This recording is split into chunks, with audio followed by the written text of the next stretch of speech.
3절 벌하시는 날과 멀리서 오는 환난 때에 너희가 어떻게 하려느냐 누구에게로 도망하여 도움을 구하겠으며 너희의 영화를 어느 곳에 두려느냐 24절 그러므로 주 만군의 여호와께서 이르시되 시온에 거주하는 내 백성들아 앗수르가 애굽이 한 것처럼 막대기로 너를 때리며 몽둥이를 들어 너를 칠지라도 그를 두려워하지 말라. 이 시간 우리가 이사야 10장의 말씀을 가지고 함께 하나님의 말씀을 나눌 수 있기를 원합니다. 우리 이사야 10장은 이제 하나님이 이스라엘과 그리고 이제 그 아수르를 심판하시는 그런 이제 장면들을 보게 됩니다. 우리가 이 장면들을 보면서 하나님이 우리에게 주시는 그 메시지를 함께 살펴볼 수 있기를 원합니다. 우리 10장 1절부터 이제 4절의 내용은 이 이스라엘 백성들을 향한 하나님의 심판을 얘기하고 있습니다.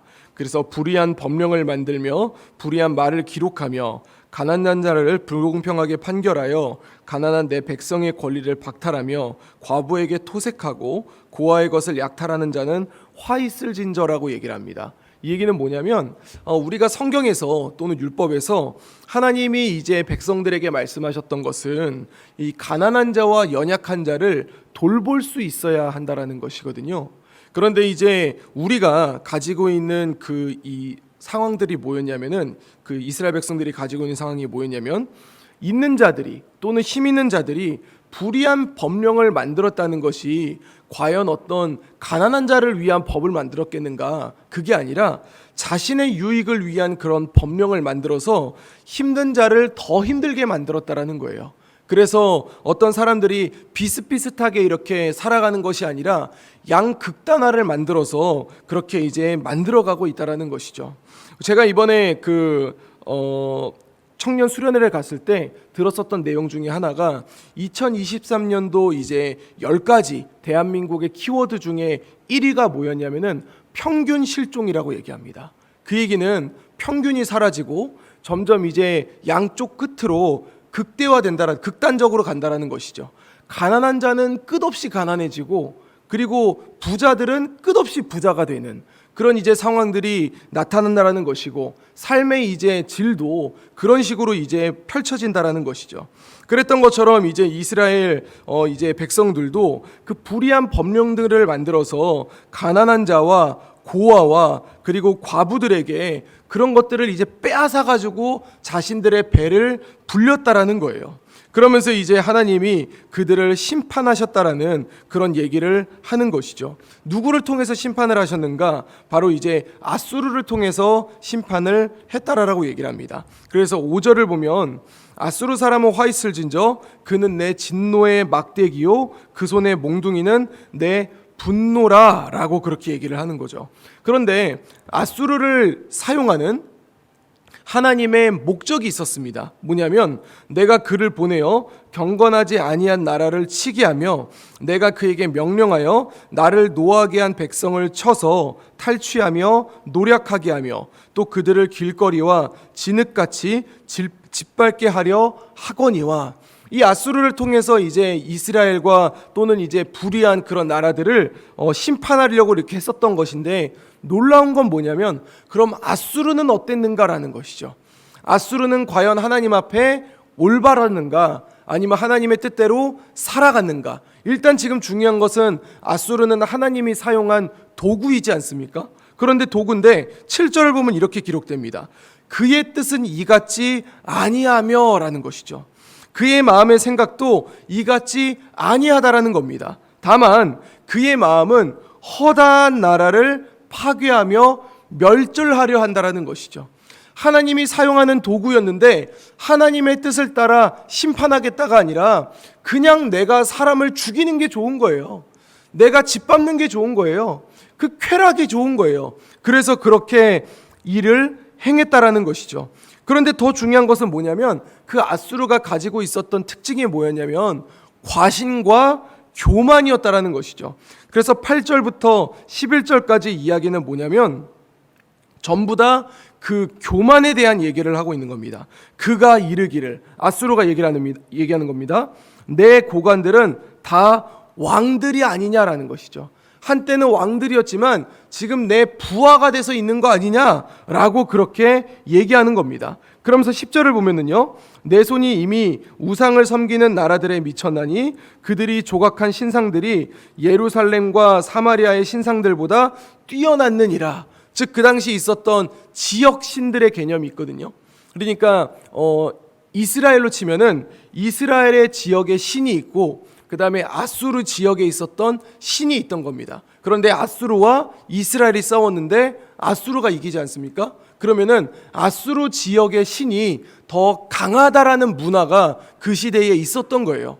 그러니까 이제 그렇게 우리가 이겼다라고 그렇게 말하고 있는 거죠. 그런데 하나님이 이제 이런 얘기를 합니다. 15절을 보면은요, 도끼가 어찌 찍는 자에게 스스로 자랑하겠으며 톱이 어찌 켜는 자에게 스스로 큰 채 하겠느냐. 이 얘기가 무슨 얘기입니까?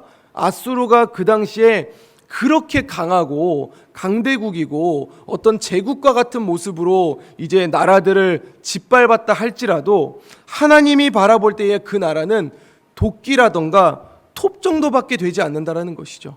그런데 우리가 도끼나 톱은 그냥 우리가 사용하는 도구지 않습니까?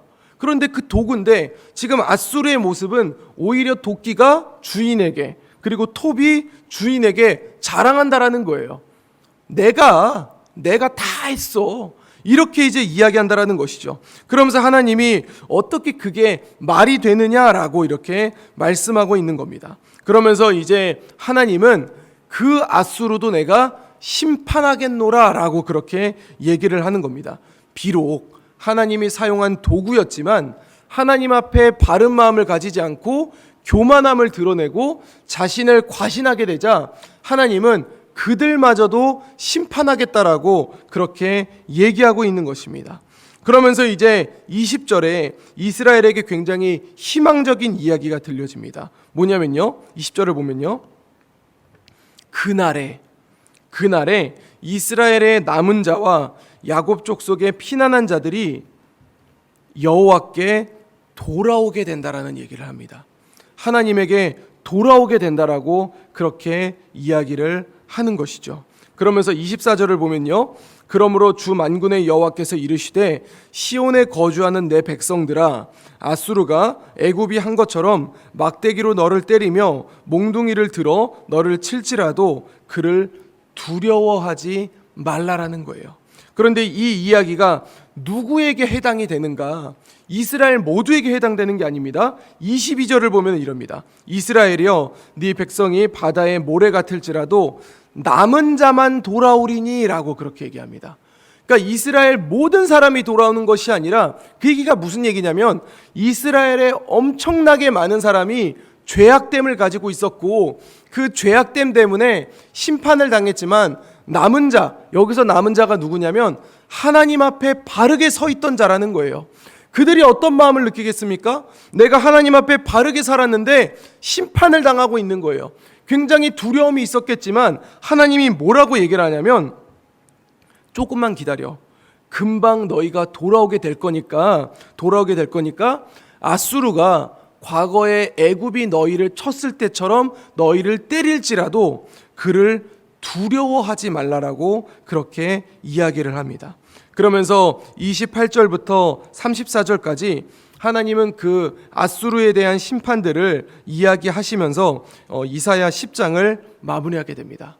사랑하는 성도 여러분, 저는 오늘 이사야 10장의 내용 중에서 우리가 두 가지의 내용을 기억할 수 있었으면 좋겠습니다. 첫 번째는 우리가 하나님께 도구로 사용되었을 때 가져야 하는 마음이라는 것입니다. 우리가 하나님께 도구로 사용될 때가 있습니다. 어느 때는 내가 정말 잘 나갈 때가 있고 어느 때는 내가 정말 그 쭈구리 같이 정말 아무것도 못하고 구석에 이제 짓눌려 있는 그런 게 나의 모습일 때가 있습니다. 그런데 중요한 것은 우리가 하나님께 도구로 사용될 때, 소위 말해 우리가 잘 나갈 때 우리 마음 가운데 하나님을 바라보는 겸손한 마음을 가질 수 있어야 된다는 거예요. 우리가 간혹가다 교회에서 이제 이야기할 때 이런 얘기들 나올 때 있거든요. 뭐냐면 내가 어떤 사역을 할 때 그 사역이 너무나도 부흥됐었어. 내가 어떤 사역을 감당했을 때는 진짜 엄청나게 많은 사람들이 모였었어. 이런 얘기를 할 때가 있습니다.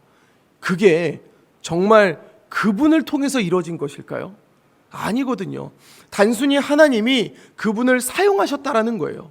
그러면 그분은 내가 하나님께 사용받음에 대한 감사함을 가지고 있어야 되는데, 그런데 그게 시간이 지나서 어느 정도 시간이 지나니까 그게 뭐로 변해 있냐면 자기의 영광이 돼 있더라라는 것이죠. 내가 했다라는 거예요. 하나님이 했다라는 것이 아니라 내가 했다라는 것을 말하고 있다라는 것입니다. 우리가 이 본문을 기억하면서 중요한 것은 아수르는 분명히 하나님의 도구였습니다. 그런데 그 아수르가 하나님께 심판받은 것은 그의 교만함 때문이었다라는 것이죠. 우리는 그것을 기억할 수 있어야 됩니다. 두 번째는 왜 우리가 지금 이스라엘과 아수르가 심판을 당하는 거에 대한 우리가 그 부분을 기억할 수 있어야 되는데, 그게 3절에 기록되어 있습니다. 우리 3절을 같이 한번 읽어보겠습니다. 함께 읽습니다. 벌하시는 날과 멀리서 오는 환난 때에 너희가 어떻게 하려느냐? 누구에게로 도망하여 도움을 구하겠으며 너희의 영화를 어느 곳에 두려느냐? 이게 중요한 겁니다. 우리가 우리의 영화를 어느 곳에 두겠냐라는 것이죠. 나의 영화를 어느 곳에 두겠냐라는 거예요. 이스라엘이 오늘 심판을 받고 있고, 그리고 아수르가 오늘 심판을 당했던 것은 그들이 어떤 문제가 있었던 그 여러 가지 구체적인 게 중요한 것이 아니라, 가장 중요한 것은 이스라엘과 아수르가 그들의 영화와 그들의 영광과 그들의 목적을 어느 곳에 두고 있었는가라는 것입니다. 그들이 하나님께 그것을 두지 않고, 하나님 나라에 그것을 두지 않고, 하나님의 뜻에 그것을 두지 않으니까 그들이 오늘날 심판을 당했다라는 것이죠. 이것을 우리가 기억할 수 있어야 됩니다. 우리는 우리의 영화와 우리의 목적과 그 모든 것들을 어디에 두고 있는가? 단순히 내가 속해 있는 교회가 잘 되는 것에 두고 있는가? 아니면 내 교회를 통하여 하나님 나라를 이루실 그 하나님께 두고 있는가? 그것이 우리의 앞날을 결정할 것이라고 저는 확신합니다. 이제 오늘 하루가 시작됩니다. 오늘 하루 우리는 이제 교회에 나와서 또 예배를 드리게 될 것입니다. 우리가 그 예배를 드릴 때 우리가 기억해야 될 것이 하나 있습니다. 그냥 내가 예배를 드리고 오늘 예배 때 은혜 좀 받았으면 좋겠는데, 오늘 좀 예배 때 은혜가 돼서 정말 내 삶에 좀 위로가 됐으면 좋겠고, 내 삶에 좀 희망을 좀 봤으면 좋겠는데, 내 좀 기분을 좋게 해줬으면 좋겠는데, 거기에 목적을 두는 것이 아니라 오늘 내가 예배 자리에 나와서 하나님이 주시는 말씀을 받음으로 말미암아 내 인생이 하나님께 어떻게 쓰여서 하나님 나라를 이루어갈 것인가, 거기에 초점을 두고 예배 자리에 나올 수 있는 우리 재건부평교회 모든 성도님들이 될 수 있기를 우리 주 예수 그리스도 이름으로 간절히 축원드립니다. 기도하겠습니다. 이제 오늘 받은 말씀으로 함께 기도하겠습니다. 하나님의 도구로 사용되어질 때 자기 스스로를 과신하거나 교만하지 않게 하여 주시옵소서. 나의 영화를 어디에 두고 있는지 스스로를 점검할 수 있게 하시고 세상의 흐름을 두려워하지 않게 하옵소서. 함께 기도하겠습니다.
이제 오늘의 기도 제목을 가지고 합심하여 기도하도록 하겠습니다.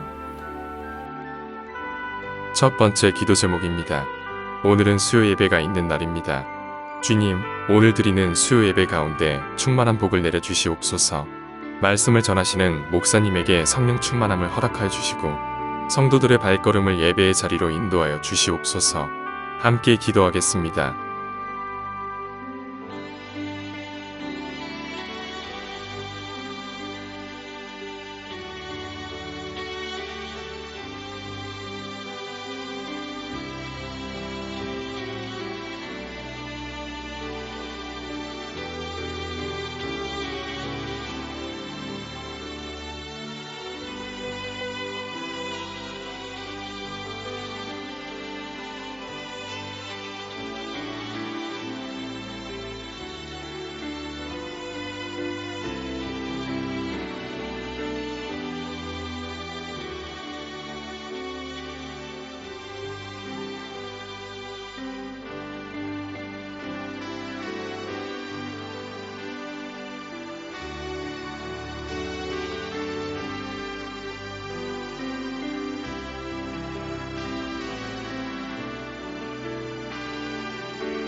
두 번째 기도 제목입니다.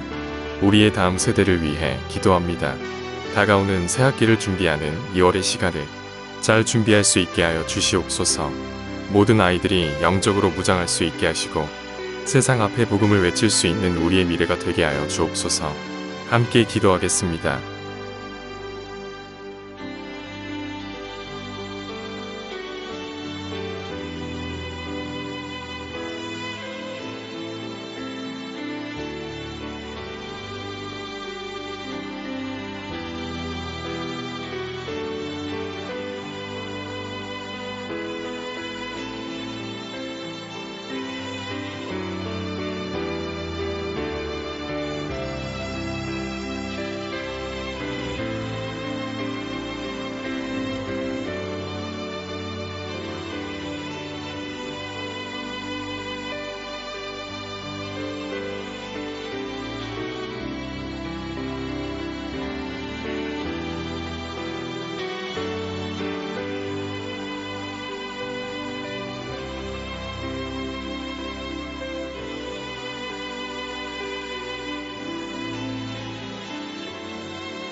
세 번째 기도 제목입니다.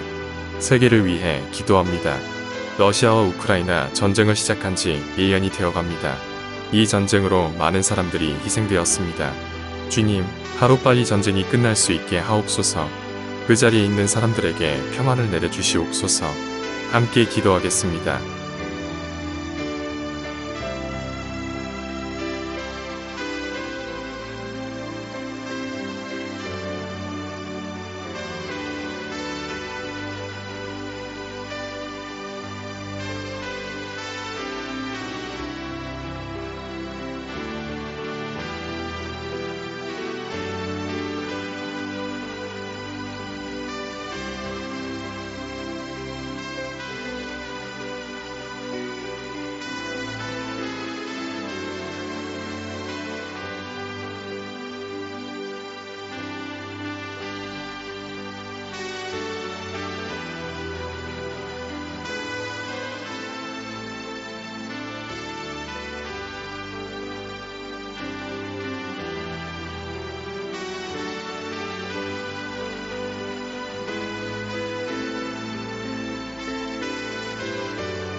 이제 개인의 기도 제목을 가지고 하나님 앞에 기도하시기 바랍니다.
수고하셨습니다.